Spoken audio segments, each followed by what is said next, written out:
প্রিয় দর্শক মণ্ডলী, সেরা ওয়াটার ট্যাঙ্ক ফ্রন্টলাইনে স্বাগত জানাচ্ছি আপনাদের সবাইকে। দর্শক মণ্ডলী, আজকের আমাদের আলোচনার বিষয় হতাশা চারদিকে। আর এই বিষয়ে আলোচনার জন্য আমাদের স্টুডিওতে দুজন সম্মানিত অতিথি রয়েছেন।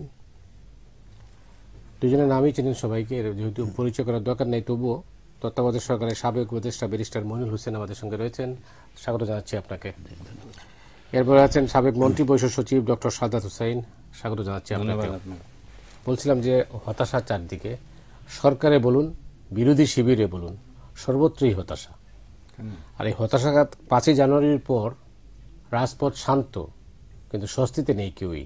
সর্বত্রই অন্য আলোচনা হচ্ছে। এর মধ্যে আবার উপজেলা নির্বাচন হয়ে গেল, এই নিয়েও একটা নতুন আলোচনা শুরু হয়েছে। এরপরে একটা বিতর্ক 71-এ, মানে কে বৈধ অবৈধ, এই নিয়েও একটা বিতর্ক আছে। আর এই আলোচনাটা যখন শুরু করছিলাম, তখনই একটা খবর যেটা আসলো, সেটা খুব কি বলবো, মর্মান্তিকই বলবো। এই কারণে সৈয়দা রেজওয়ানা হাসান, আপনি জানেন যে তিনি পরিবেশ আন্দোলন করেন, ম্যাগসাইসে পুরস্কার পেয়েছেন। অত্যন্ত সাহসী এবং খুব একজন আইনজীবী। তার স্বামীকে অপহরণ করে নেওয়া হয়েছে এবং যে কায়দায় নেওয়া হয়েছে, পেছন থেকে, নারায়ণগঞ্জ থেকে ফিরছিলেন ঢাকা, পেছন থেকে একটা গাড়ি এসে ধাক্কা দিয়ে তিনি নামেন, তারপর তাকে নিয়ে যাওয়া হয়। তার পুলিশ, আমি অনলাইনগুলো দেখলাম, মানে কিছুক্ষণ আগে প্রথম আলোতে আমি দেখে আসছি, একজন তার রিপন, তার ড্রাইভার বলছে যে 6-7 জন লোক গাড়ি থেকে নেমে এসে এদের মাথায় ছোট 6-7 জন অস্ত্র ছিল, তারা তুলে নিয়ে একটা কালো জিপে করে তারা নিয়ে চলে গেছে। দিনে দুপুরে ঘটনাটা ঘটেছে। তো এই হচ্ছে পরিস্থিতি। এই সব মোটা দাগেই কি দুজনের বক্তব্য আমরা শুনবো, কারণ যেহেতু সিভিল সোসাইটির দুজন আপনারা শীর্ষ পর্যায়ের নেতা, তাদের কাছ থেকে বক্তব্য মানুষ শুনতে চায় আসলে নিরপেক্ষ দৃষ্টিকোণ থেকে। আমি জানি যে আপনারা কোনো দলের দলভুক্ত নন, পেশা মানুষ আপনাকে না। যে কিডন্যাপিং যেটা হলো, গুম ব্যাপারটা হলো, দেখেন ভদ্রমূলের সাথে আমার ব্যক্তিগত সম্পর্কটা আছে, কারণ হিউম্যান রাইটস এটা ওটা কাজ করেন, হাইকোর্টের লয়ার, অত্যন্ত অমায়িক ভদ্র, যদিও স্ট্রং ফাইটার। সে তাকে আমি অত্যন্ত শ্রদ্ধা করি এবং তার এই ঘটনায় তার স্বামীর উপরে একটা বিপদ এসেছে, এটা নিশ্চয়ই আমাকে মর্মাহত করেছে। আমিও শুনলাম আস্তে আস্তে যেটা টেলিভিশনে এই নিউজ দিয়েছে। দেখেন, আসলে নিজের গায়ে না পড়া পর্যন্ত যারা আমরা শর্ট সাইটেড, যাদের দূরদর্শিতার অভাব,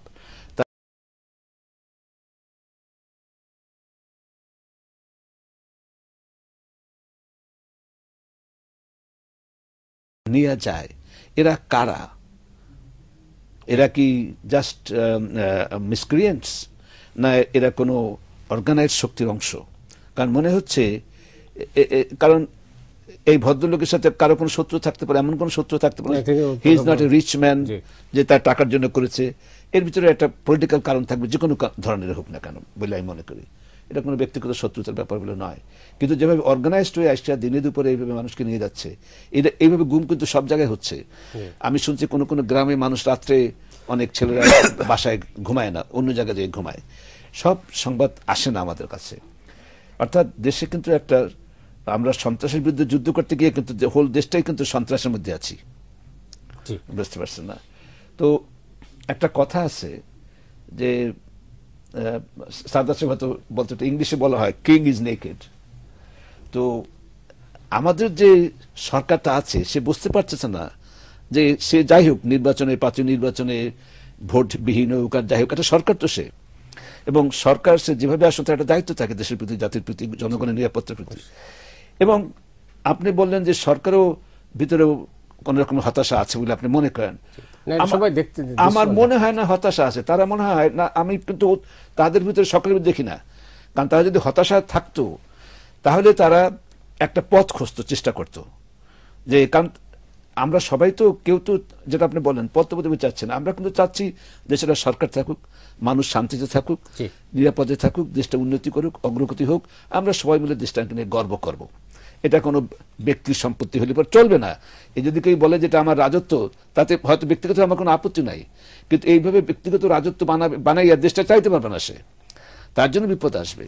তো সেই জন্য বলছি যে রাজার আসলে কাপড় নাই, ন্যাংটা, কিন্তু তারা বুঝতে পারতেছে না যে তারা সরকার চাইতে পারতেছে না, নানাভাবে ব্যর্থ হচ্ছে, এবং সমগ্র জনগোষ্ঠীর জন্য তারা একটা মহা বিপদের মধ্যে আছে। বিপদের সময় সরকার কোনো কাজে আসতেছে না, এবং এই জিনিসটাই সবচেয়ে ভয়াবহ।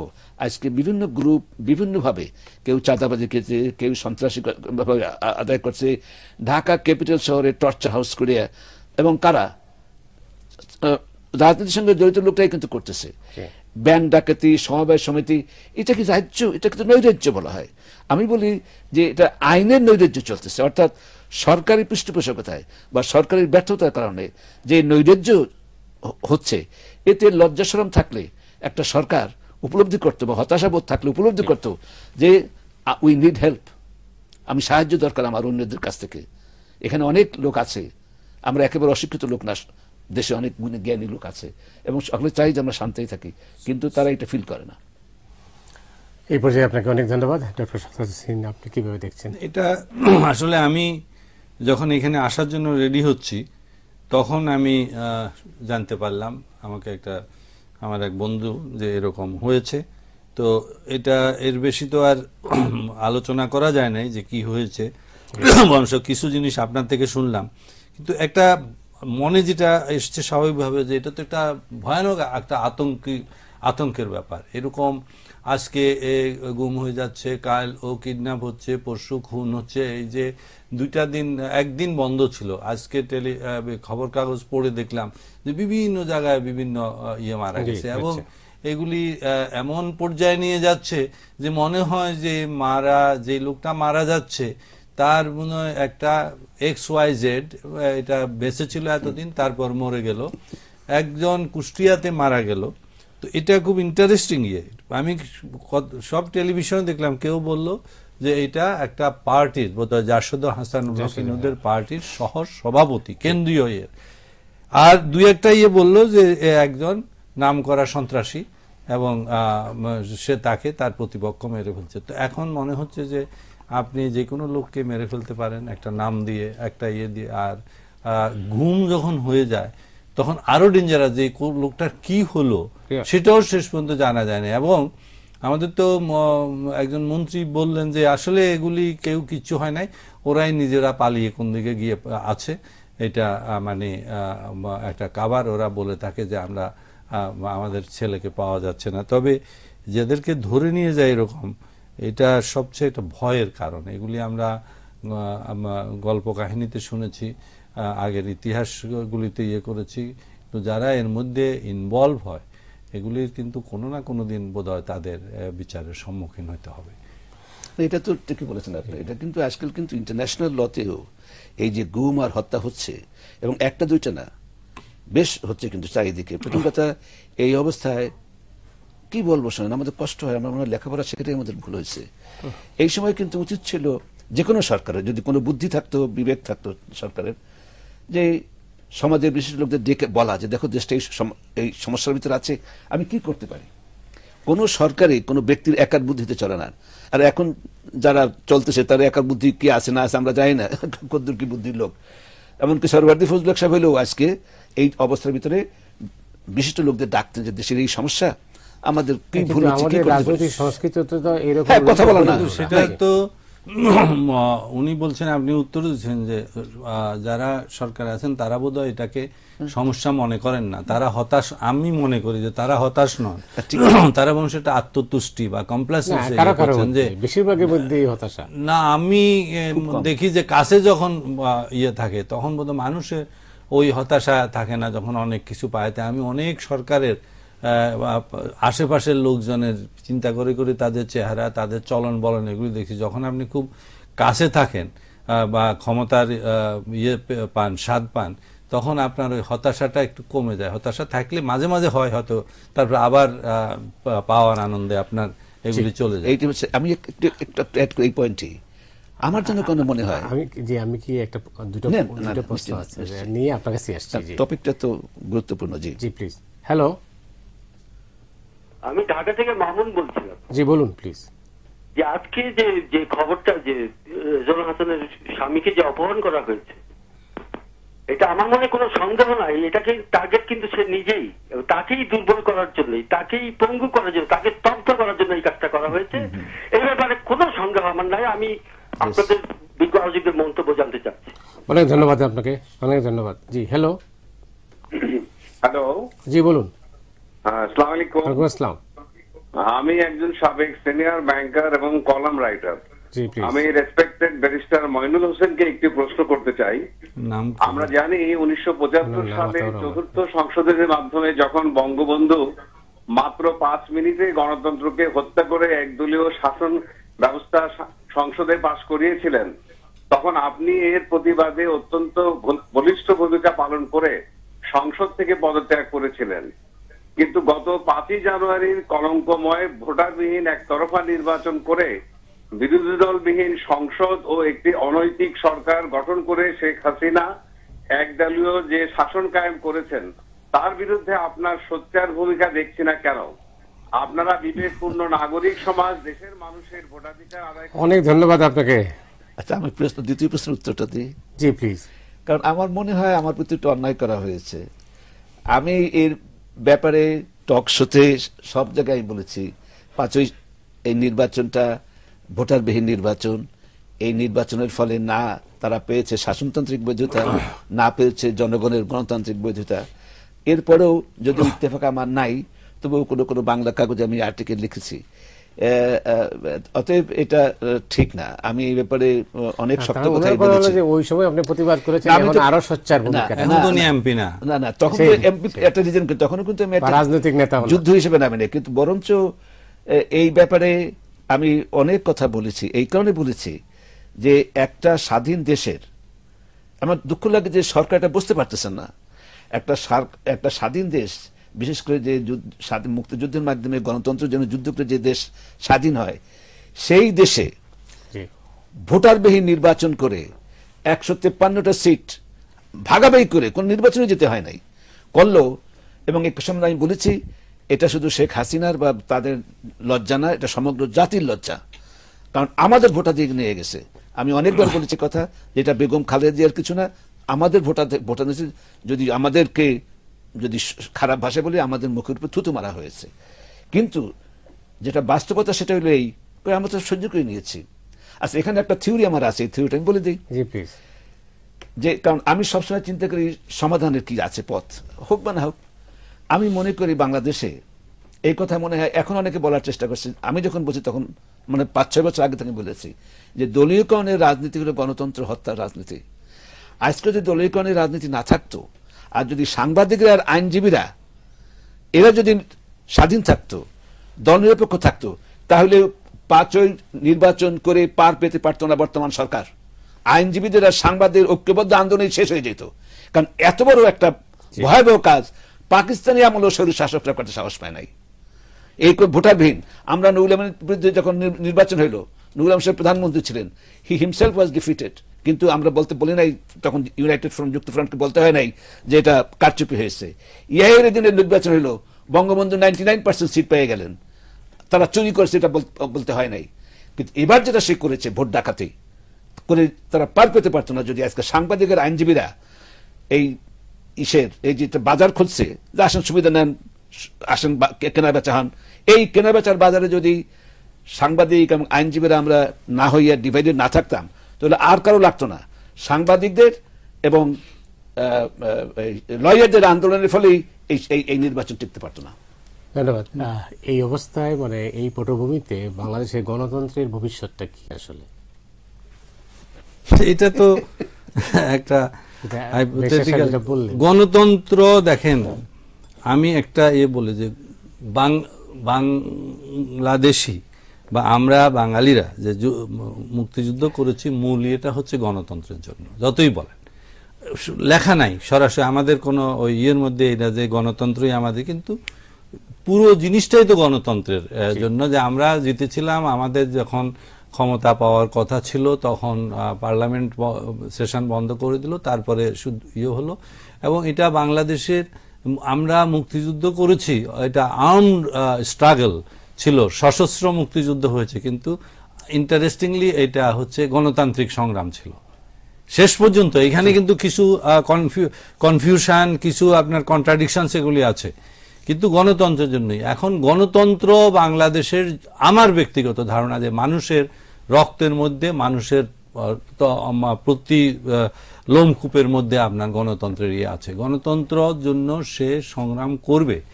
সে কিছুদিন চুপ থাকে, কিছু 2, 3, 4, 5 কিংবা 1 বছর বড় ইয়ে নয়। এই এরশাদের সময় 86-এ একটা নির্বাচন হয়েছে, তারপরেরটা বাধ্য হয়েছেন উনি 88-এ, তাহলে 2 বছর। আবার 88-এ একেবারে ভোটে ওগুলিও কোনো নির্বাচন হয় নাই ঠিক মতো, কিন্তু একটা পার্লামেন্ট হয়েছে, একটা মখারি অফে নির্বাচন হয়ে ইয়ে করছে, সেটাও কিন্তু 2 বছর টিকেছেন। এবং আমি আপনারা অনেক ইয়েতে বলেছি যে এরশাদ বোধহয় 90 সনের 1 কিংবা 2 জানুয়ারি এই পুলিশ হেডকোয়ার্টার যখন ওপেন করে, তখন উনি বলছিলেন যে আজকে আমি এখানে আপনাদের দাঁড়ানো, কিন্তু আমার এখানে দাঁড়ানোর কথা নয়, আমাকে বিরোধী দল ঘেরাও করার কথা ছিল। কিন্তু ঘেরাও করবে কোথায়? ঘেরাও করতে লোক লাগে, উনিও জীবিত আছেন এখনো, পুলিশ হেডকোয়ার্টারের ইয়ের থেকেও বের করতে পারবেন যে ঘেরাও করতে লোক লাগে, অনেক লোক লাগে। এই 2 বিরোধী দলের সেই লোক নাই। তার 9 মাস, তার 11 মাস পরে ওনাকে গদি ছাড়তে হলো। তো এগুলি কিন্তু যখন ঘটনা ঘটে, কোনো একটা জিনিস ইগনাইট করে যায়। গণতন্ত্র আমাদের রক্তের মধ্যে, এবং গণতন্ত্রের সংগ্রাম কিন্তু চলবে। আর আপনি ব্যারিস্টার সাহেবও বলেছেন যে যখন ভোটারবিহীন নির্বাচন হয়ে গেল তখন কেউ কিছু করলো না কেন। এর আমি আরেকটা কারণও বলবো আপনাদের, আমি অনেক জায়গায় বলেছি, আপনাদের পছন্দ হয় কিনা, সেই পুরো যে আন্দোলনটা, রেজিস্ট্যান্স বা প্রতিহত করা, এটা কিন্তু সাধারণ মানুষের দাবি ছিল, কিন্তু লিডারশিপটা ছিল বিএনপির হাতে। বিএনপি এই মুভমেন্টটা স্পেয়ার হেড করছিল।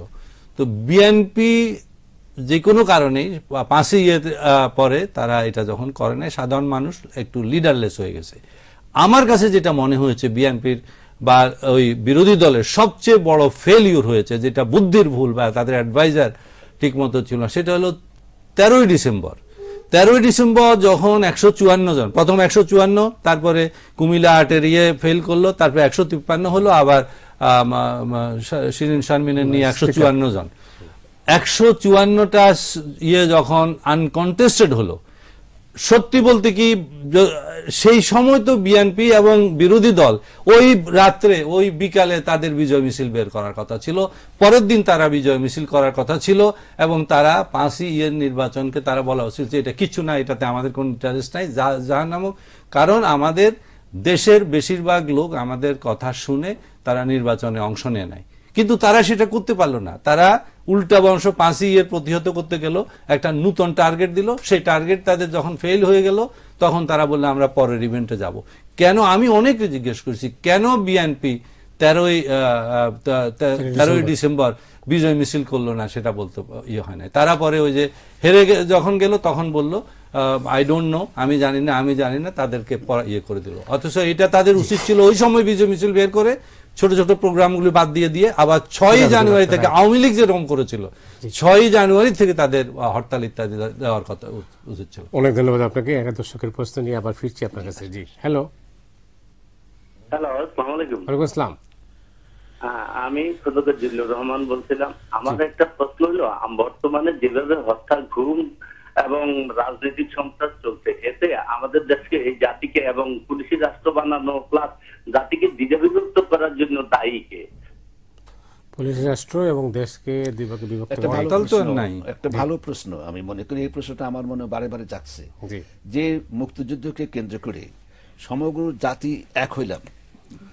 এবং সত্যি কথা বলতে কি, আমি মনে অনেক যক্ষত বলেছি, আমি কিন্তু বঙ্গবন্ধুকে পাকিস্তানের প্রধানমন্ত্রী হিসেবে দেখতে চেয়েছি, সোজা কথা। কারণ আমি মনে করছি যে আমরা জিতেছি, আমাদের প্রধানমন্ত্রী হতে হবে, হব না কেন, তারপরে যা হবে আমরা দেখা যাবে। কিন্তু যখন বাংলাদেশের আন্দোলন হলো, যুদ্ধ হলো, মুক্তিযুদ্ধ যাই হোক, তখন কিন্তু আমি একটা সান্ত্বনা ছিলাম যে আমরা গরিব থাকি, কষ্টে থাকি, যাই থাকুক, আমরা ভাই ভাই একত্রে থাকবো, কারণ এরকম একটা হোমোজিনিয়াস, একটা ঐক্যবদ্ধ জাতি। কিন্তু একটা কথা কি জানেন, আসলে আমি কথাটা বলতেছি, অনেক মনে হয় ডক্টর সাদাত সাহেব আর ভালো বলতে পারেন, বা হয়তো আমার সাথে ডিসএগ্রি করবেন। আসলে আন্দোলন আর যুদ্ধের মাধ্যমে কিন্তু ক্রিয়েটিভ লিডারশিপ খুব কম হয়, unless you are very fortunate. এই যে রাস্তার আন্দোলন, আগুন জ্বালাও, পোড়াও, জ্বালাও, হত্যা করো, এই করো, যুদ্ধ, এটা আমাদের যে মুক্তিযুদ্ধটা যেটা হয়েছে, এখানে সবচেয়ে যেটা আমাদের ভুল হয়েছে সেটা হলো আমরা যুদ্ধের কথা বললাম, কিন্তু বঙ্গবন্ধু সেই যুদ্ধের নেতৃত্বের জন্য অ্যাভেলেবল ছিলেন না, যে কোনো কারণে হোক। উনি আমাদের সাদাত সাহেব বলেন যে অনেক সত্য কথা বলতে নাই, কিন্তু রিয়েলিটি কিন্তু ইম্প্যাক্ট হবেই। ফলে হলো কি, যারা ইন্ডিয়া চলে গেলেন সম্পূর্ণ অপ্রস্তুত হয়ে গেছেন। এবং আমি অনেকের কাছে শুনেছি বঙ্গবন্ধু কিন্তু কাউকে ভারত যেতে বলে নাই, এমনকি তাজউদ্দিন সাহেবরা যখন গেছে তখন তাকে বলে নাই যে ভারতে যাও, তোমরা যেখানে পারো যাও, এই সমস্ত কথা বলেছে। ভারত যাবার পরে এই জিনিসটা হয়ে গেল যে ইন্দিরা গান্ধী জিজ্ঞেস করেছে তাজউদ্দিন সাহেবকে, হু আর ইউ? প্রথম যখন দেখা করতে গেছে তখন জিজ্ঞেস, who are you, where is your leader? একবার বললা যে তোমাদের নেতা আমাদের সাথে আছে, তারপর দেখলাম সে নাই, সে করাচিতে না কোথায় আছেন। তো এই যে একটা শূন্যতা, এই শূন্যতার সুযোগে আসলে বিভিন্ন রকমের ভাগাভাগি হয়ে গেছে। এখন বাংলাদেশ যেটা সমস্যা হয়ে গেছে, যে মুক্তিযুদ্ধ ডক্টর সাদাত সাহেব বলেছেন যে লিখিত কিছু নাই, আমি বলবো লিখিত ছিল। এটা আমি বলতে এই জন্য যে বঙ্গবন্ধু নির্বাচিত হয়েছেন 6 পয়েন্টের ভিত্তিতে, এটা লিখিত দলিলের ভিত্তিতে তিনি নির্বাচিত হয়েছেন। এবং যে সরকার গঠিত হয়েছে সেই সরকারের যদি কোনো বৈধতা থাকতে হয় তো 6 পয়েন্টের ভিত্তিতে হয়েছে। অতএব গণতন্ত্রের জন্য আমরা সংগ্রাম করছি, শুধু 6 পয়েন্ট না, আমাদের এই 20-22 বছর পাকিস্তান আমলের সংগ্রাম ছিল গণতন্ত্রের জন্য, ভোটের জন্য।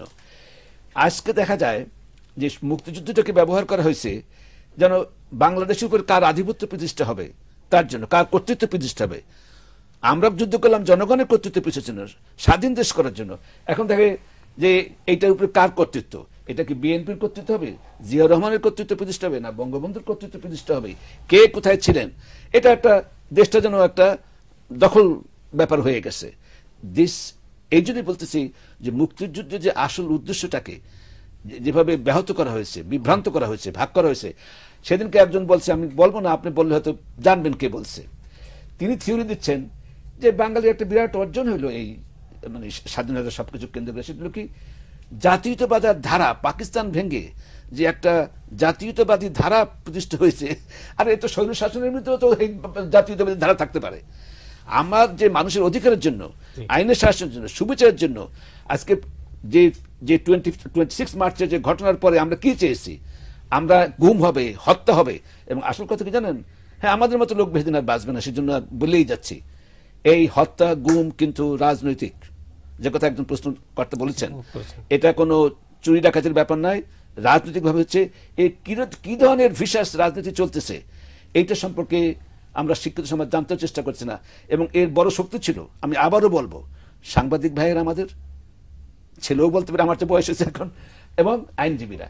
এই আইনজীবীরা এখন এই আওয়ামী লীগ বিএনপি করতে গিয়া তারা ব্যক্তির অনুগত হয়ে গেছে, কজের অনুগত নাই। জি, আপনার বক্তব্য আমরা দুজনের বক্তব্য শুনবো। আমি একটা ছোট্ট বিরতিতে যাচ্ছি, দর্শক আমাদের সঙ্গেই থাকুন, ফিরছি খুব তাড়াতাড়ি। সুপ্রিয় দর্শক মন্ডলী, সেরা ওয়াটার ফ্রন্টলাইনে আপনাদেরকে আবারও স্বাগত জানাচ্ছি। আপনারা শুনছিলেন ব্যারিস্টার মইনুল হোসেন এবং ডক্টর সাদাত হোসেনের বক্তব্য, এবং দর্শকরা প্রশ্ন করেছিলেন।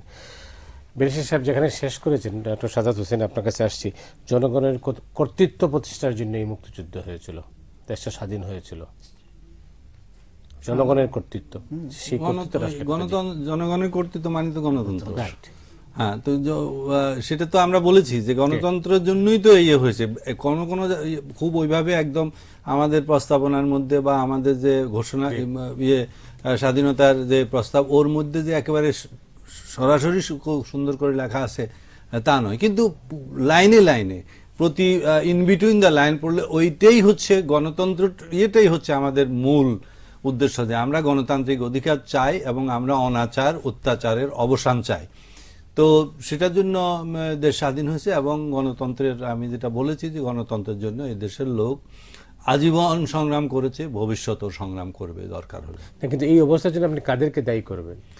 আসলে এগুলি ধরা মুশকিল যে কাকে দায়ী করবেন, কি করবেন। এগুলি তো আপনার সবাই দেখেছে কি হয়েছে না হয়েছে, বাংলাদেশে কিভাবে এগুলি ইয়ে করছে, যারা এগুলি করেছে সে মানুষ এটা জানে। স্পেসিফিক এখন একে ধরে দায়ী করে ওকে দায়ী করে জেলে ঢুকানোর মতো তো ব্যাপার নয়, বা কেস দেওয়ার মতো নয়, কিন্তু এটা সবাই বুঝে, সবাই ইয়ে করে যে গণতন্ত্র আছে কিনা বা গণতন্ত্রের থাকলে না থাকলে সেটা কিভাবে পুনরুদ্ধার হবে।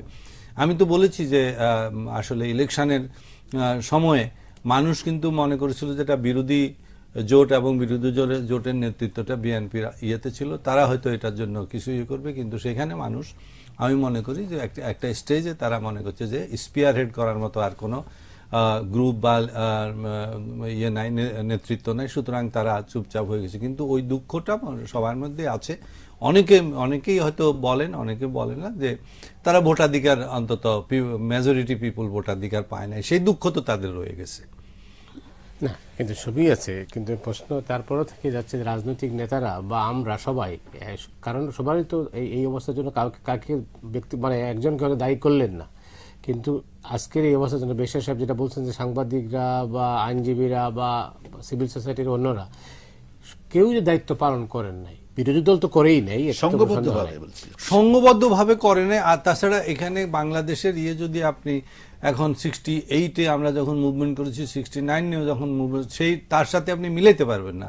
বাংলাদেশে অনেকগুলি ডেভেলপমেন্ট হয়েছে, এখানে মধ্যবিত্তের আজকে হয়েছে, রাজনীতি এখন মধ্যবিত্তের খপ্পরে পড়েছে, এবং মধ্যবিত্তটা হচ্ছে আপনার সবসময় সুবিধাবাদী গ্রুপ। এবং দ্বিতীয় হচ্ছে ঢাকা শহর, ঢাকা মহানগর যেটা, এখানে কসমোপলিটন কালচার গ্রো করে গেছে। এখানে আপনার আগে 67, 68, 9-এর মুভমেন্টের সময় এটা ছিল প্রভিন্সিয়াল ক্যারেক্টার। প্রভিন্সিয়াল ইয়েতে কমিউনিটি একটা কম্প্যাক্ট থাকে, একটা নেইবারহুড কম্প্যাক্ট থাকে। এখন কিন্তু সেটা নেই, আপনার পাশের বাড়ির লোকটাকে সেটাও আপনি ভালো করে জানেন না আপনি। সুতরাং এই ধরনের লোকজনকে অর্গানাইজ করার জন্য সাংঘাতিক পাওয়ারফুল লিডারশিপ লাগে, সেই লিডারশিপটা বর্তমানে কারো কাছে নাই। যদি সেই লিডারশিপ গ্রো করে তখন গণতন্ত্রের ব্যাপারে মানুষ কিন্তু ইয়ে করবে। আপনি যদি বলেন, আমি এখনো মনে করি ওই সরকার পতন টতনের আন্দোলনে মানুষ বিশ্বাস করে না। মানুষ একটা প্রশ্ন বলে, এটা আমাদের সব গ্রুপকে, যে আমরা ঠিক আছে এই সরকার ফেলে দিলাম, যারা আসবে তারা আমাদেরকে কি দিবে? কারণ এগুলি মধ্যবিত্তের প্রশ্ন থাকবে। মধ্যবিত্ত দুই দিন যদি হরতাল হয়, মধ্যবিত্ত আপনার অস্থির হয়ে যাবে। 69-এ 68-এ তখন সেন্টিমেন্ট এরকম ছিল না। কাজে এই অবস্থাতে আপনার ইস্যুটাকে শার্প করে আপনার লিডারশিপ ওই রকম শক্তিশালী হইতে হবে, উজ্জীবিত করার মতো লিডারশিপ হইতে হবে। এখন এই নাই, এবং স্লোগানের মূল্যও যদি আপনি বলেন এই সরকারকে হটাই দিতে হবে, এইটা খুব একটা পার পাবে না, মানুষের কাছে এটার আকর্ষণ থাকবে না, মানুষের কাছে অন্য আরো ক্যাচি স্লোগান দিতে হবে। অনেক ধন্যবাদ। আপনার কাছে ফিরছি একটা প্রশ্ন নিয়ে। হ্যালো, আসসালামু আলাইকুম। ওয়ালাইকুম আসসালাম। জি, আমি মহাজান বলছিলাম বংশাল থেকে। জি বলুন। জি, আমার কথা প্রশ্নটা হচ্ছে যে আমরা যে গণতন্ত্রের কথা আলোচনা করতেছি, অ্যাকচুয়ালি আমাদের বাংলাদেশের কোন দলটার মধ্যে গণতন্ত্র আছে? আপনারা যদি আমাদেরকে পথ দেখান নতুন প্রজন্মকে, যে এই দলটার মধ্যে গণতন্ত্র আছে, তোমরা এখানে যাও, তাহলে আমাদের জন্য অনেক ভালো হয়। আচ্ছা, অনেক ধন্যবাদ আপনাকে এই প্রশ্ন করার জন্য। জি, আমি অত্যন্ত ধন্যবাদ দিচ্ছি। কিন্তু অসুবিধা কি জানেন, আপনারা মনে হয় আরো কিছু যদি কলামিস্টের কলাম টলাম পড়েন, এগুলো কিন্তু লেখা হচ্ছে। আসলে আমাদের রাজনীতিটা এখন আর রাজনীতি নাই। কারণ শেখ হাসিনা তাদের দোষ দেওয়ার জন্য বলছে, শেখ হাসিনা বা খালেদা জিয়া কোনো রাজনৈতিক নেতৃত্বের লোক ছিলেন না, তারা অবস্থার কারণে এসে গেছেন, এবং তাদেরকে কেন্দ্রীয় করে ব্যবসায়ী, তারপরে রিটায়ার্ড আমলা, এরা মিলে একটা সংঘবদ্ধ দল। দেশে রাজনৈতিক দল নাই, রাজনৈতিক নেতৃত্ব নাই। ডক্টর সাদাত সাহেব যেটা বললেন যে আজকে কে কার পরিবর্তে আসবে, এটা নিয়ে মানুষ দেখতেছে না কিছু, কিন্তু এই তো ভোট তো দেয় ঠিকই। কারণ নির্বাচন যে আজকে একেবারে নির্বাচনটাই নিয়ে নেওয়া, গায়েব করে দেওয়া হয়েছে, এখন আর নির্বাচনই নাই। ভবিষ্যতে নির্বাচনের মাধ্যমে সরকার পরিবর্তন নাই, কিন্তু আগেও যে নির্বাচন ছিল এটা অর্থবহ নির্বাচন ছিল না।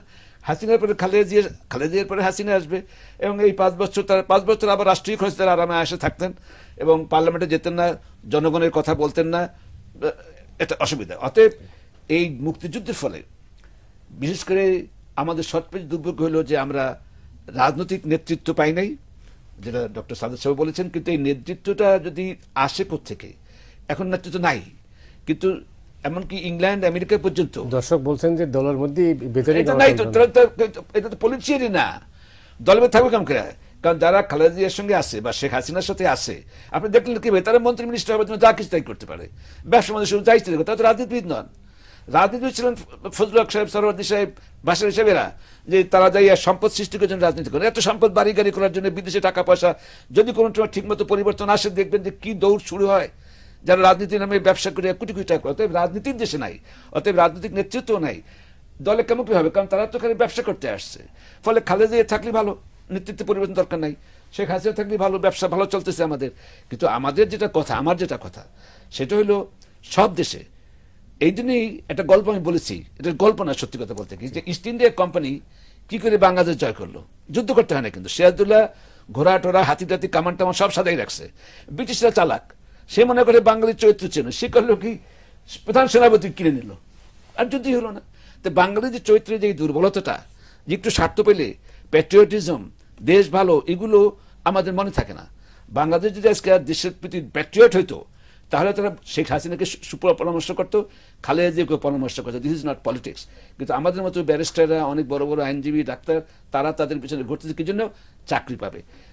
বেগম খালেদা জিয়ার অসুবিধা হলো তিনি আন্দোলন করবেন, তিনি বসেছিলেন যে ফরেন লোকেরা তাদের বসাই দেবে।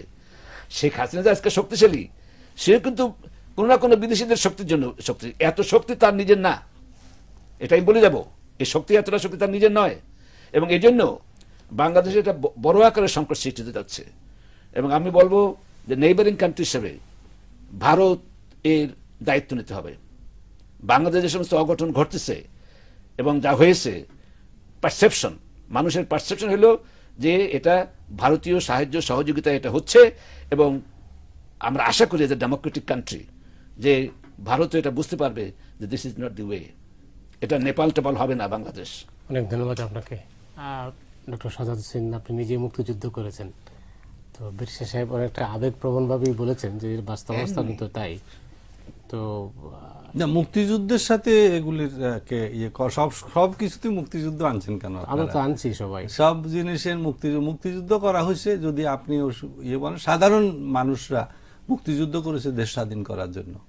এটার বেশি, আমি তো ডাইরেক্টলি গভর্নমেন্টের কাছে ছিলাম, আমি পলিটিক্স করা লোক, আমি সিভিল সার্ভিসে চাকরি করা লোক। আমাকে যদি জিজ্ঞেস করেন যে আপনি মুক্তিযুদ্ধ করছেন কেন, এই কথা যদি জিজ্ঞেস করেন, আমি বললাম আমি দেশ স্বাধীন হওয়ার জন্য করেছি। আমার মা বোনের উপর অত্যাচার হচ্ছিল, আমার দেশ পুড়ে দিচ্ছিল, আমার যে পার্টি জিতেছে সেই পার্টিকে ক্ষমতা না দিয়ে জোর করে তারা ক্ষমতা রেখে দিচ্ছিল। সুতরাং আমি আমার ডায়েরি, আমার বইতে সব জায়গাতে যেটা লেখা আছে সেটা আমি দেশ স্বাধীন করার জন্য মুক্তিযুদ্ধ করেছি, এবং সেইখানে আমার আন্তরিকতার অভাব ছিল না। কিন্তু আমাকে যদি আরো নানান প্রশ্ন জিজ্ঞেস করেন যে তোমার এই কি ছিল, ওই চেতনা কি ছিল, আমি বললাম না, আমি এগুলি ভাই কিছু, আমি তাজউদ্দিন সাহেব ছাড়া আর বাকি মন্ত্রীদের খুব কাছে গিয়েছিলাম। তাজউদ্দিন সাহেবের সাথে মাঝে মাঝে দেখা হতো, বাকি মন্ত্রী মনসুর আলী সাহেব ওনাদের এগুলি ছিল, একটাই ছিল দেশ স্বাধীন করতে হবে। এই ব্যাপারে কোনো কম্প্রোমাইজ ছিল না। এবং আমরা একেবারে, আমি দেখছি মনসুর আলী সাহেবের সাথে আমি অনেক জায়গায় গেছি, একেবারে দার্জিলিং এর কাছে গেছি, শিলিগুড়িতে, তারপরেও উনিও বলেন নাই, আমারও, আমি 15 দিন ছিলাম,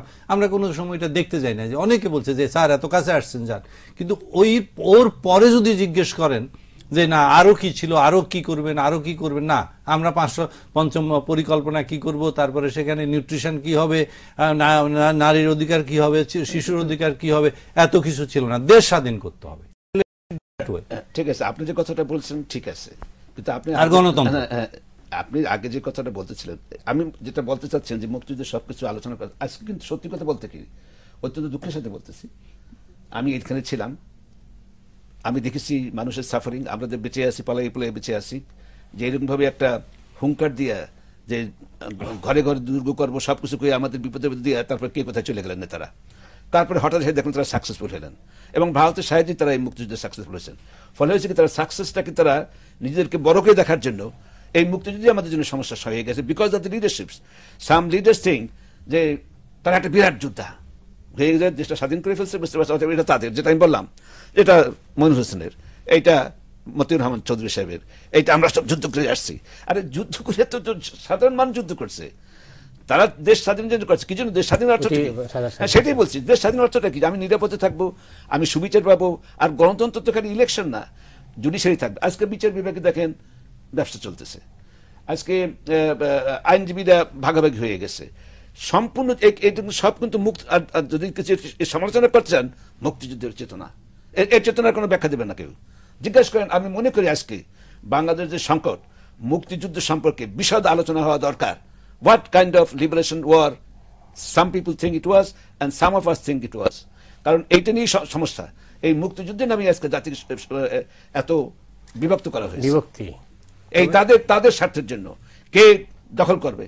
একটা সমালোচনা করলেই খেপে যায়, আর খাবার তো কিছু নাই।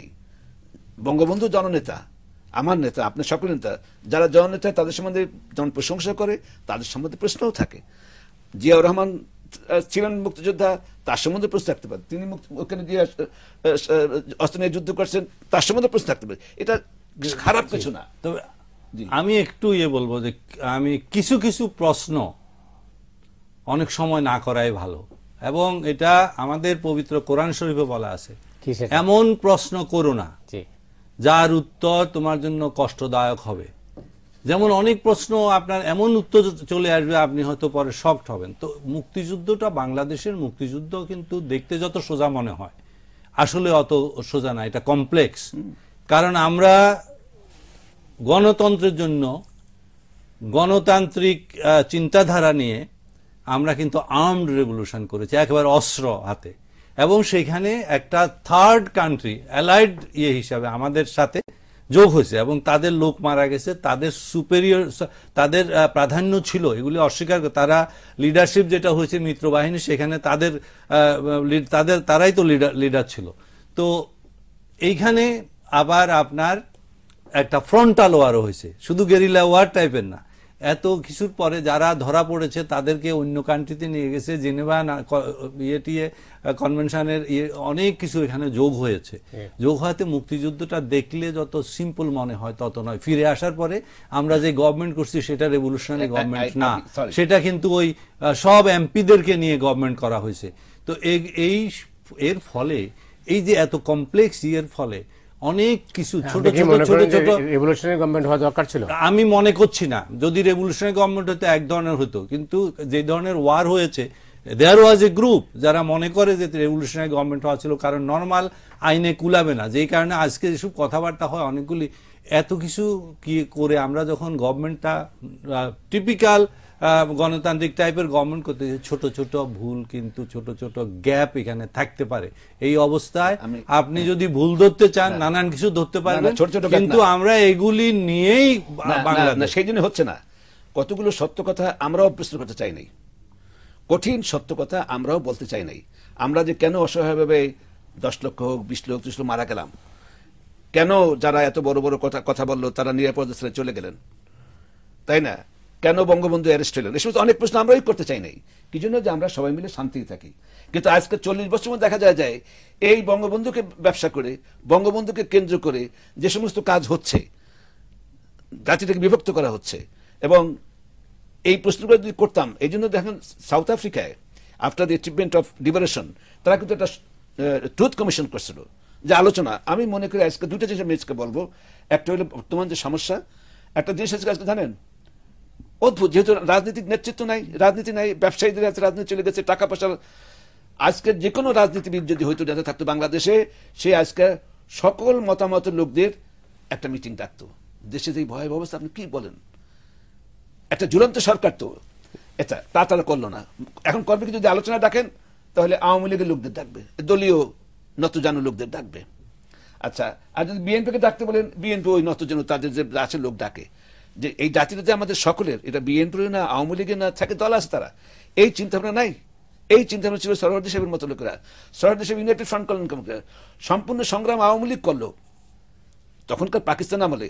ফজলুল সাহেবকে ধরে নিয়ে আসলো, কি জন্য? সে তো চাকরি করতো তখন, তাকে নিয়ে আসলো এই জন্য যে আমাদের ঐক্যবদ্ধ হওয়া দরকার এখন, যদি মুসলিম এগেইনস্টে ফাইট করতে হয়। আজকে এই চিন্তা কেউ নাই, সকলে মনে করে এটা আমাদের একটা নিজস্ব সম্পদ, এইটার ভাগযোগ করে আমরা খাবো, লুটপাট করে খাবো। আর দ্বিতীয় কথা হলো মুক্তিযুদ্ধের ব্যাপারে আমি মনে করি সময় আসছে খোলাখুলি ডিবেট হওয়া দরকার। এটা কাদের যুদ্ধ ছিল, কার যুদ্ধ ছিল, কি ব্যাপারটা কি। উনি যেটা কথা বলেছেন আমি স্বীকার করি, সকলে দেখে গণতন্ত্র বুঝা যুদ্ধ করতে না। আমাদের একটা বিপদ এসেছে, কান্ট্রি বাই কান্ট্রি অকুপেশন, আমাদের মা বাপ মারা যাচ্ছি আমরা, তখন একটা যুদ্ধে নামতে হয়েছে। আমি যুদ্ধ না পারলেও একটা হাতি নিয়ে লাঠি নিয়ে নামছি। শেষ করতে হবে আমাকে। অনেক সেই বলছি যে এই দুইটা কাজ করতে হবে আমাদেরকে। অনেক ধন্যবাদ আপনাকে ডক্টর সাজাদ হোসেন, আপনাকে অনেক ধন্যবাদ। হাতে সময় নেই। দর্শক মণ্ডলী, আপনারা যারা এই অনুষ্ঠান দেখলেন, আপনাদের সবাইকে ধন্যবাদ জানিয়ে আজকের মতো এখানে বিদায় চাইছি।